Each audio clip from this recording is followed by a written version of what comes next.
Hello and welcome to Talking Aussie Books, a weekly podcast bringing readers and writers of Australian fiction together.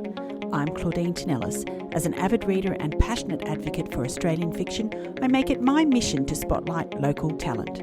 So if you're looking for your next read or simply want to learn more about the Australian literary scene, this podcast is for you. Grab yourself a cuppa, sit back and relax. Hilde Hinton is a best-selling Melbourne-based author of 2 books. She's also big sister to Connie and Samuel Johnson. Her debut novel, The Loudness of Things Unsaid, propelled her into a realm she was reluctant to enter. Her bio says that Hilde avoided being a writer for many years, but listeners, it seems she was destined to write. With her second novel now out in the world, it can be said that Hilde has unequivocally arrived on the Australian literary scene. Released earlier this year, A Solitary Walk on the Moon, published by Hachette, is a delightful, tender and warm tale about ordinary people who make a difference and about finding family outside of blood ties. A story which I suspect reflects elements of Hilde's extraordinary life. I'm thrilled to have the opportunity to chat with Hilde on the podcast today. Welcome, Hilde. Thanks for having me. It's such a delight. Now, I wanted to say congratulations on this wonderful, heartfelt and uplifting tale. How are you feeling about its release? Well, I don't think you press send and hand in a book unless you're proud of it. And I know we don't sort of talk in those terms because it's all about being humble. I'm not being up myself, so to speak, but it's something I'm very proud of, and more proud than of my first book, actually, because it had autobiographical tones. So this was just a complete work of fiction, and I feel now that I'm an actual writer. Oh, well, you're most certainly that, my friend. I loved Evelyn. She was a slightly unusual character, but someone with a giant heart who saw things that other people didn't. And I also loved her ragtag patchwork family, as she was inclined to call them. I wondered, Hilde, if you could tell me more about the story and what inspired you to write it. Yeah, well, Evelyn, what inspired me to write it is I was actually out on the road for 3 months with the family charity. And I got to meet a lot of people while we were out there.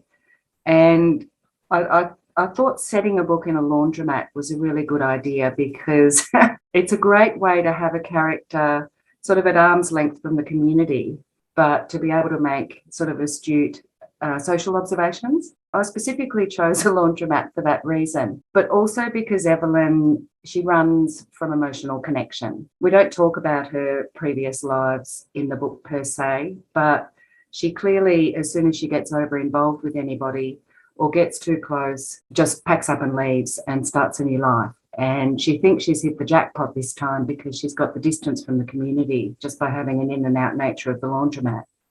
And she can stay sort of further away from getting close to people. But she goes into the paint shop to choose a colour for her wall and sort of befriends Don, who's one of those nice blokes that we all know, you know, those great sort of Aussie men that always do the best they can for the people around them and for their community and fly under the radar. You walk past them in the street every day.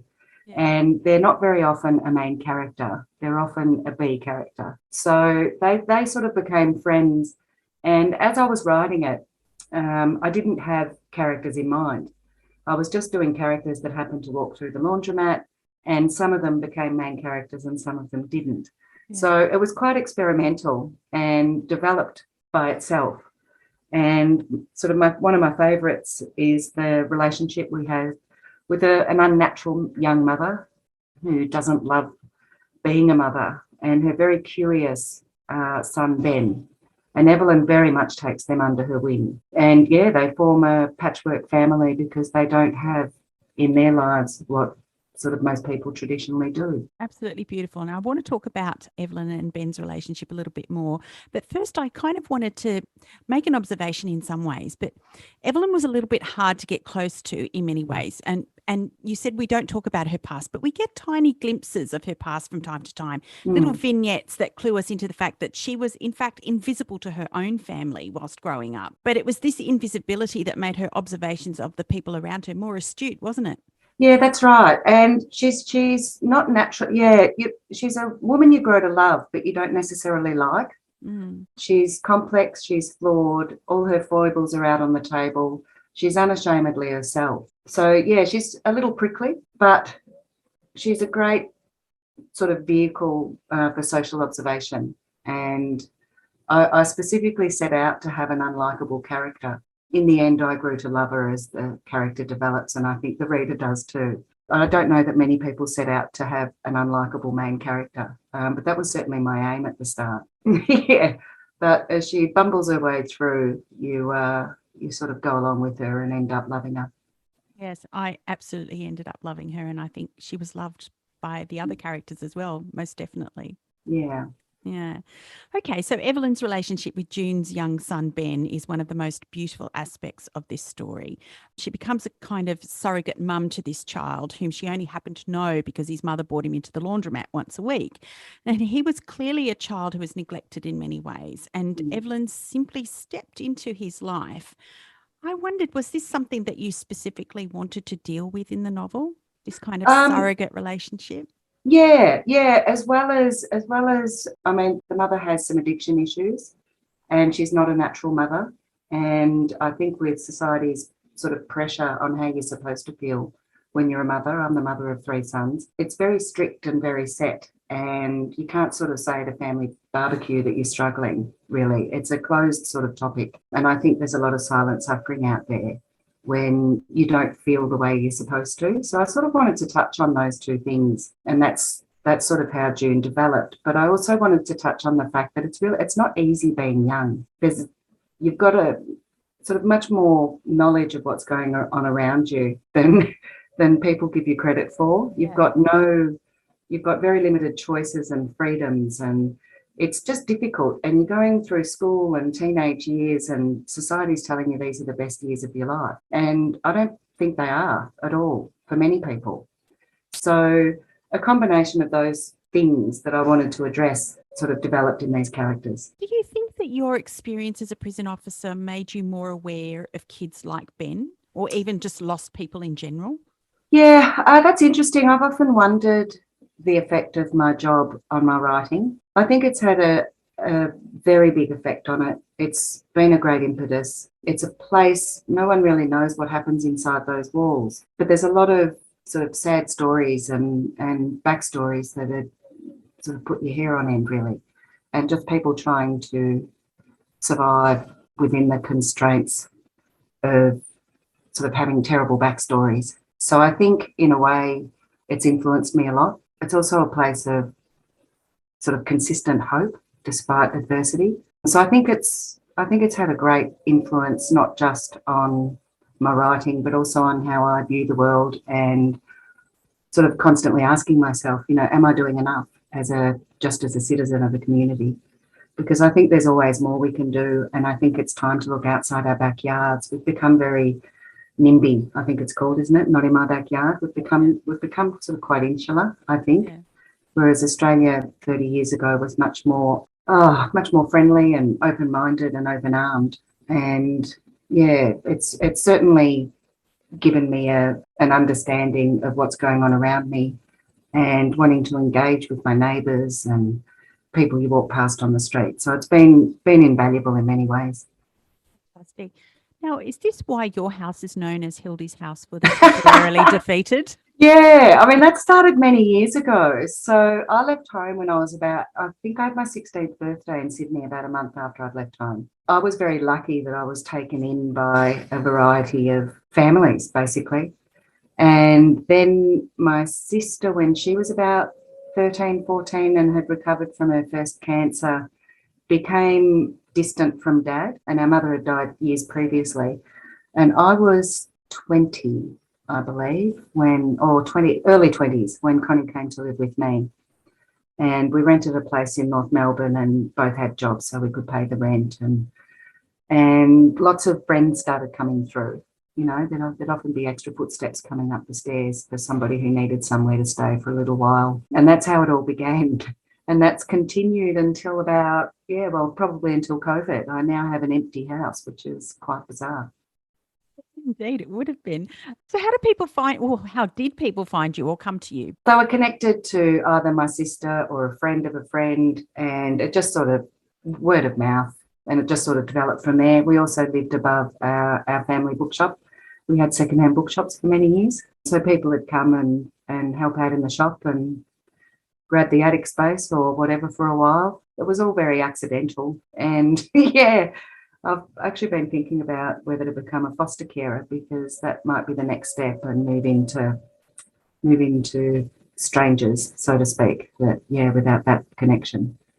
Yes, indeed. I got the sense that Evelyn didn't feel like she was worthy of being loved in this story. And as you said, she kind of pushed people away, even though it was clear that she was loved a great deal by this new family that she'd formed.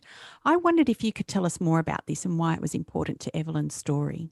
Yeah, I think there's many people out there who sort of fall into the category of loving too much or not being able to love, and you never really know which one's which, because they're sort of one and the same thing. She's been hurt and betrayed and all the things that we've all had in our lives. And the closer she gets to people, she ends up sort of, the taste in her mouth just gets a bit more sour, and she just doesn't want to. She just doesn't want to face loss or hurt again, I think. But at the same time, she runs into it with open arms because she can't help helping. So it's quite a dichotomy. Yeah, she's at both ends of the spectrum. She wants to help without caring too much, and cares so much that she wants to help. Yeah, so she just sort of can't help herself, really, in the end. Loneliness and disconnection were two big themes in this novel, I felt. Is that where the title comes from? And was that always your title, or did that come later? No, the title came later. There's a scene where she's walking through a park. I think it's after she takes Ben to the zoo for the day, and she feels as though she feels like what she imagines the astronauts felt on the moon. It's not that she feels lonely, she just feels isolated, I think. And so it sort of was born out of that tiny scene.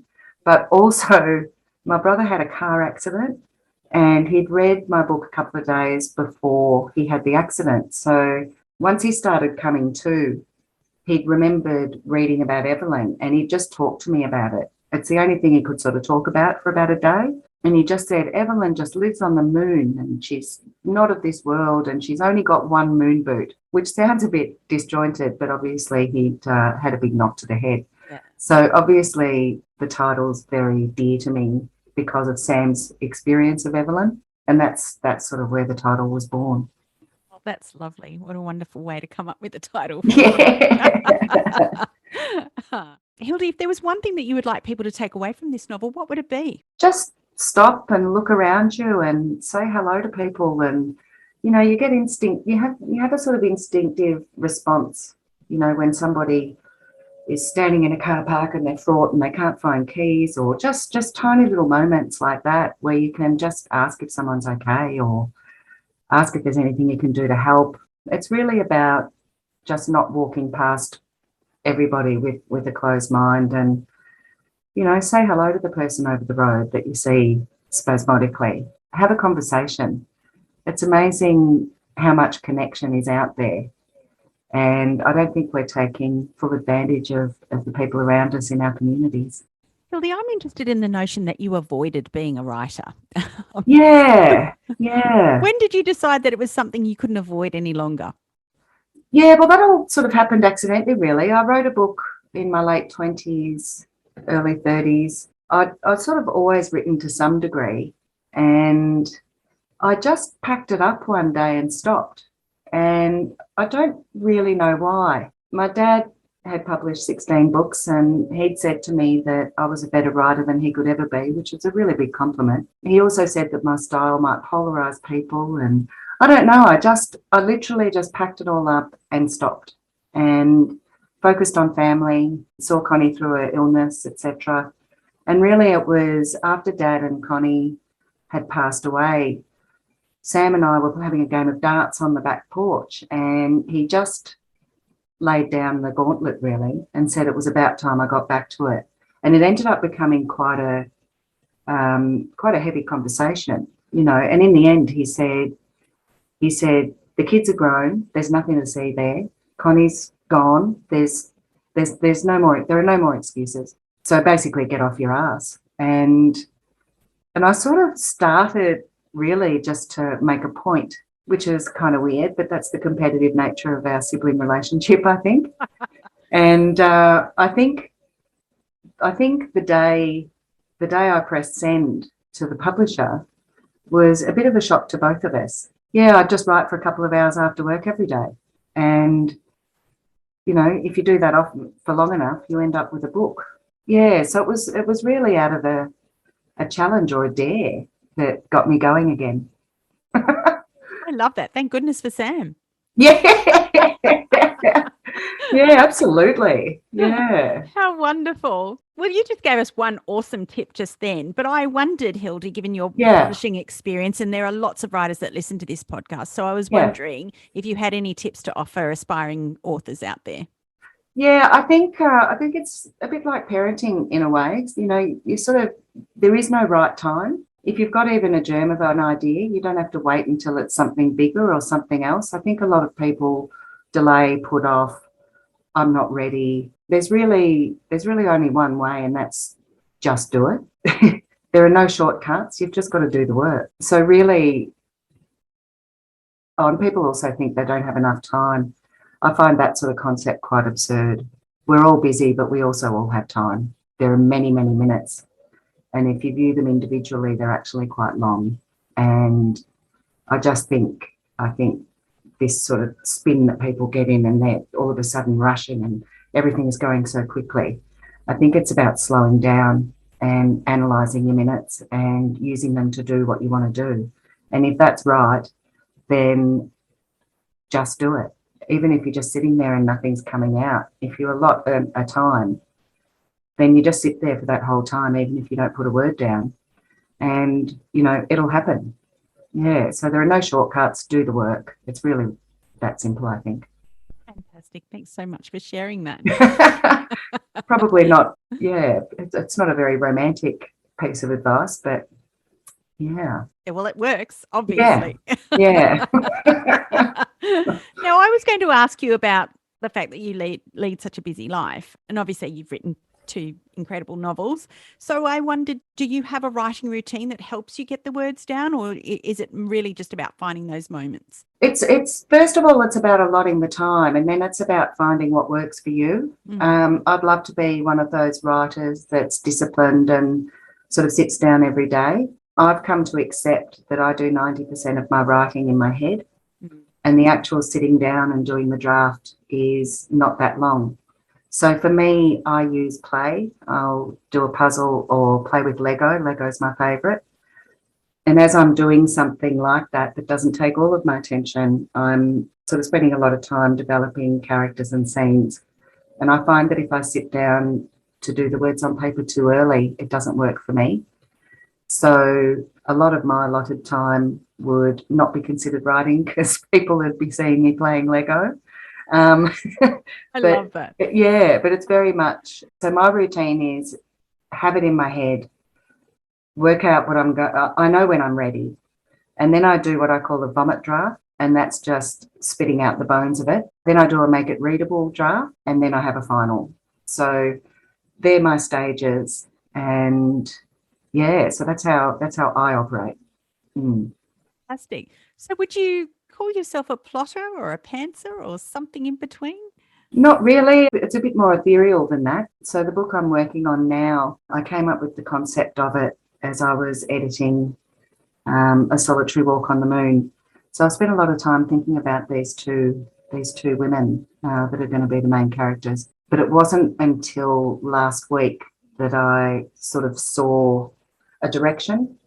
And that's when I get to my butcher paper stage, I suppose, and stick up bits of paper all around the walls and describe the setting, add characteristics to the people, and sort of go from there. So am I a plotter? Not really. I mean, A Solitary Walk on the Moon set in a community. There's apartment buildings, there's the street, there's the sort of people you meet within the neighbourhood. So I mapped that all out. I didn't know where it was going, but I had a visual. So that's sort of the extent of my plotting, really. Yeah. Hilde, if listeners wanted to find out more about you and your books, where could they do that? Oh, well, yeah, search online. I talk about it a lot. I do a lot of sort of short form narrative on Facebook, but obviously you can search me at Hachette, who are a wonderful publisher. I'm sure everybody says that about their publishers. But gee, they've been supportive. It's funny, the sort of paddock to plate with a book. You know, you think somebody writes a book and it magically turns up on a shelf. There are so many people in between. I know I'm digressing here, Not at all. but it's just incredible how many people along the way that the book goes through to actually get to the bookshop. Yeah. And to have all that support around your little book is incredible. Yeah. Yeah, I digress there, but it's important. And you're on Instagram, Hilde? Yep, I'm on Insta as well. Yep. Fantastic. Yeah, do all the socials. Hilde, A Solitary Walk on the Moon was an unforgettable novel filled with beauty, humour and delightful characters. I can't wait to read The Loudness of Things Unsaid. Thank you so much for joining me on Talking Aussie Books today. Thanks for having me. That's a wrap, folks. If you enjoyed this podcast episode, please drop me a line via my webpage at claudinetinellis.com, via Instagram, Facebook or Twitter. Alternatively, consider leaving a review on Apple Podcasts, Spotify or Google Podcasts. Until next time, happy reading.